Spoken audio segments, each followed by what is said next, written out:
ఒక అడవిలో కోతి బాగా చలాకీగా ఉండేది. ఒకరోజు కోతి నది ఒడ్డున కూర్చొని పండ్లు తింటూ ఆహ్లాదంగా గడుపుతూ ఉంది. అప్పుడే ఒక మొసలి నీటిలోంచి బయటికి వచ్చింది. మొసలి కోతిని చూసి పలకరించింది. కోతి కూడా స్నేహభావంతో మాట్లాడింది. ఒకరోజు మొసలి తన ఇంటికి కోతిని ఆహ్వానించింది.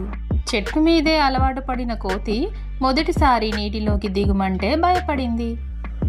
కానీ స్నేహితుడి కోసమే నీటిలోకి దిగింది. మొసలి భార్య కోతి గుండె తినాలనుకుందంట.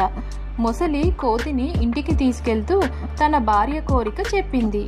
ఇది విని కోతి తెలివిగా, నా గుండె చెట్టు మీద ఉంది, తీసుకురావాలంటే తిరిగి వెళ్ళాలి మిత్రమా అని అంది. మొసలి నమ్మింది. ఇద్దరూ తిరిగి నది ఒడ్డుకి వచ్చారు.